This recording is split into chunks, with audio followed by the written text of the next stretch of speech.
Assalamualaikum warahmatullahi wabarakatuh. Perkenalkan nama saya Muhammad Ridwan dengan NIM 8111419094, nomor absen 4 dari Rombel Politik Hukum hari Jumat pukul 5 sore. Akan mempresentasikan terkait dengan konfigurasi politik dan karakteristik produk hukum daripada era Presiden Baharudin Yusuf Habibie.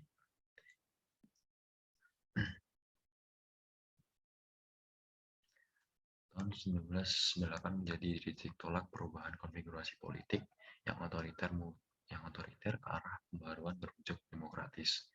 Pemerintah Presiden Soeharto yang sempat menjadi macan Asia karena kebijakan swasembada pangan dan ekonomi yang baik runtuh akibat krisis moneter yang terjadi sejak tahun 1997 hingga 1998. Kasus-kasus pelanggaran HAM, kebebasan pers yang semakin ditekan, serta konflik yang terjadi di daerah-daerah sampai adanya upaya pemisahan diri Timur-Timur dari Indonesia membuat Soeharto mendapat banyak kecaman dari masyarakat dan juga mahasiswa.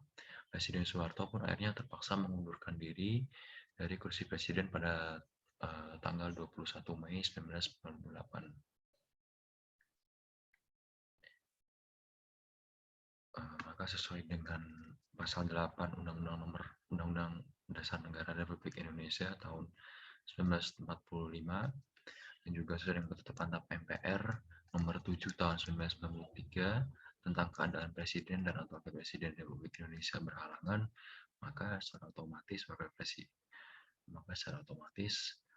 Habibie yang saat itu menjabat sebagai wakil presiden dari Presiden Soeharto secara resmi menjadi presiden ketiga Indonesia.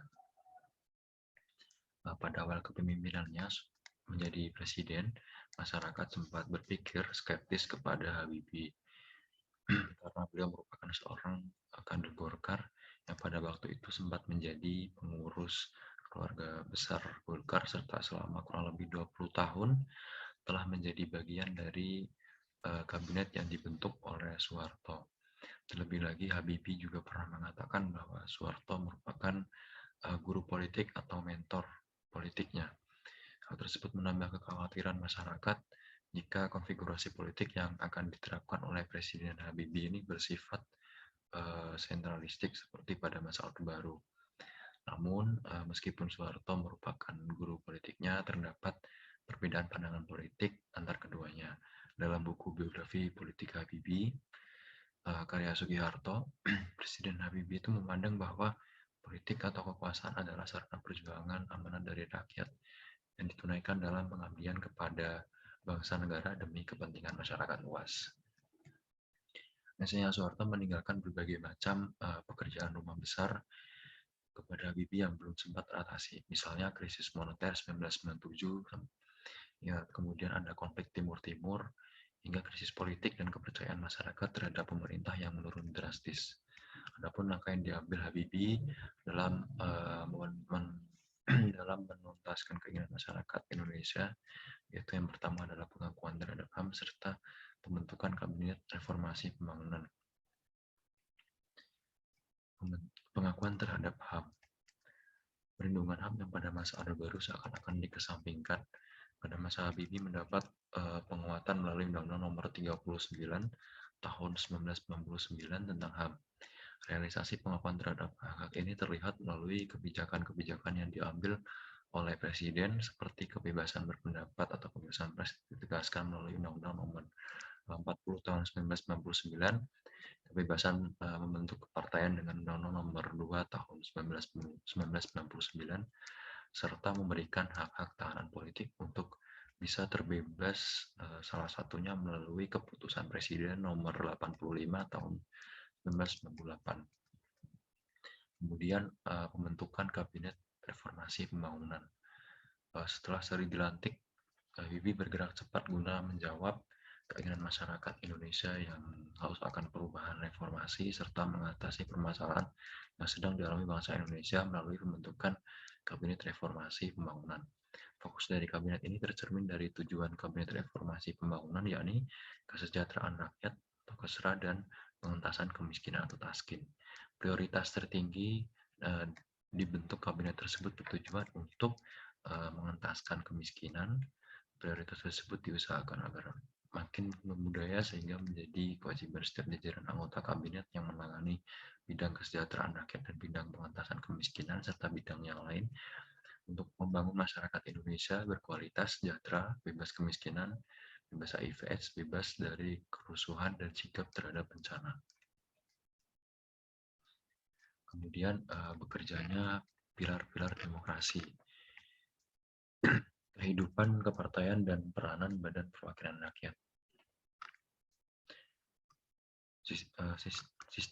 Sistem kepartaian sebelumnya terbelenggu pada masa Orde Baru kini diubah menjadi sistem multipartai yang sangat demokratis. Sistem multipartai menyebabkan munculnya partai-partai baru. Lebih lagi Habibie tengah mempersiapkan untuk pelaksanaan pemilu 1999. Langkah konkret yang diambil oleh pemerintah dalam menciptakan iklim demokratis adalah melalui Undang-Undang Nomor 2 Tahun 1999 tentang partai politik. Keberadaan UU Parpol ini membawa angin segar bagi partai-partai di Indonesia, terlebih lagi ketika zaman Orde Baru banyak partai yang disetir oleh Soeharto melalui kebijakan penyederhanaan atau fusi partai politik dengan Undang-Undang Nomor 3 Tahun 1975. Atas adanya kebebasan dalam berpartai tersebut, masyarakat membentuk serikat kepartaian sesuai dengan tujuan dan dasar mereka hingga mendekati pesta demokrasi tahun 1999. Tercatat ada kurang lebih 60 partai politik yang terverifikasi oleh Panitia Persiapan Pembentukan Komisi Pemilihan Umum atau P3 KPU. Kemudian DPR dan MPR kembali memiliki kewenangan setelah pada periode Orde Baru. Ini harus tunduk pada pemerintahan ataupun Soeharto. Pada pemerintahan Habibie, parlemen yang ada merupakan kelanjutan dari parlemen yang dibentuk pada periode 1997. Transisi dari otoriter ke demokratis menyebabkan gangguan pada parlemen, di mana ketentuan lama masa-masa Orde Baru tidak dapat digunakan, sedangkan belum adanya peraturan-peraturan pengganti yang sesuai. Gejolak juga terjadi ketika pada waktu itu anggota parlemen dari fraksi Golkar mulai terpecah akibat dari pro dan kontra pengajuan Habibie sebagai calon presiden. Peran kuat parlemen pada masa ini juga dapat terlihat ketika MPR meminta pertanggungjawaban presiden terkait referendum Timur Timur, yang pada akhirnya pertanggungjawaban presiden tersebut ditolak MPR dan juga MPR menolak untuk Presiden Habibie dicalonkan kembali di pemilihan presiden selanjutnya. Kemudian ada kebebasan pers. Setelah mengalami tindakan represivitas yang cukup lama, akhirnya berakhir sudah masa yang bisa dibilang kelam bagi pers. Semangat reformasi dan demokrasi yang dibawa oleh Habibie memberikan jalan terang bagi kelangsungan pers di Indonesia. Melalui 3 kebijakan hak asasi manusia yang digelorkan pada waktu itu, salah satunya kebebasan pers. Langkah konkret yang diambil oleh pemerintah pada waktu itu adalah dengan membuat Undang-Undang Nomor 40 Tahun 1999 tentang pers. Habibie menempatkan pers sebagai salah satu bahan rujukan untuk mengeluarkan kebijakan-kebijakan kabinet. Hal tersebut terjadi karena terdapat ketidaksesuaian informasi atau laporan petinggi negara pada waktu itu tentang situasi negara. Jadi bisa dikatakan bahwa pada waktu itu pers hadir sebagai media penyampai informasi bagi pemerintah untuk rakyat dan juga dari rakyat untuk pemerintah. Peranan pemerintah. Peranan pemerintah tidak sekuat pada masa Orde Baru. Pers dan parlemen memiliki kendali untuk mengkritisi pemerintah, hingga pada akhirnya MPR menolak pertanggungjawaban presiden atas referendum Timur Timur dan menolak mengusulkan Habibie sebagai calon presiden selanjutnya. Hal ini menunjukkan bahwa pemerintah tidak cukup kuat untuk bertindak sesuai dengan kemauannya dan perlu campur tangan parlemen serta pers dalam kontrol serta penyalur informasi masyarakat. Meskipun demikian, pada masa pemerintahan Habibie ini yang tergolong singkat, yakni 17 bulan, pemerintah mampu membuat 68 rancangan undang-undang dan undang-undang yang disahkan kurang lebih sebanyak 30 undang-undang. Menjadi bukti bahwa pemerintahan transisi otoriter ke demokrasi ini cukup sukses, baik di bidang ekonomi, politik, hukum, dan serta kebebasan berpendapat dan kepartaian. Kemudian ada karakter produk hukum. Yang pertama adalah Undang-Undang Pemilu. Seperti yang telah dijelaskan pada bagian sebelumnya, DPR bergerak cepat untuk mengubah sistem politik dan juga pemilu ke arah yang lebih demokratis melalui 3 rancangan undang-undang yang nantinya menjadi kunci penting sebuah negara demokrasi. Kemudian disahkan menjadi Undang-Undang Nomor 2 Tahun 1999 tentang partai politik. Kemudian ada Undang-Undang Nomor 3 Tahun 1999 tentang pemilu. Kemudian juga ada Undang-Undang Nomor 4 Tahun 1999 tentang susunan dan kedudukan MPR, DPR, dan DPRD.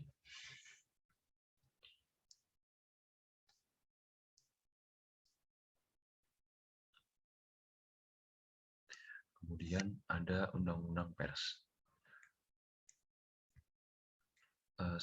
Sebelum berakhirnya kekuasaan Orde Baru, pers diatur melalui Undang-Undang Nomor 21 Tahun 1982 tentang pokok-pokok pers yang justru menekan pers melalui kebijakan surat izin usaha penerbitan pers atau SIUPP. Setelah Orde Baru runtuh, muncul semangat reformasi ke arah demokratis. Salah satunya adalah melalui kebebasan terhadap pers melalui Undang-Undang Nomor 40 Tahun 1999 tentang pers. Memuat di dalamnya aturan mengenai asas, fungsi, kewajiban, dan peranan pers, dewan pers, pers asing, peran serta masyarakat, serta ketentuan yang berkaitan dengan pers. Dengan dikeluarkan undang-undang pers ini, maka terdapat payung hukum kemerdekaan pers dijamin sebagai hak asasi warga negara dan pers nasional tidak dikenakan penyosoran, pemberedelan, dan pelarangan penyiaran. Pertimbangan terbentuknya UU Pers ini yang pertama adalah kedaulatan rakyat, yang kedua adalah bentuk demokrasi, yang ketiga bentuk perlindungan hukum terhadap pers, yang keempat adalah pers ikut menjaga ketertiban dunia berdasar kemerdekaan, perdamaian, dan keadilan sosial, serta yang terakhir adalah undang-undang pers sebelumnya tidak sesuai dengan zaman.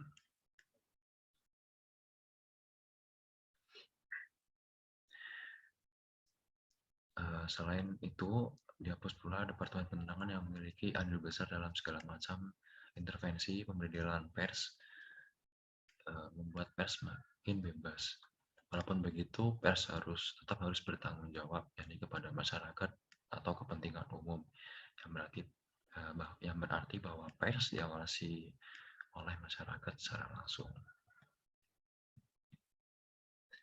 Demikian presentasi yang dapat saya sampaikan, kurang lebihnya mohon maaf. Sekian, wassalamualaikum warahmatullahi wabarakatuh.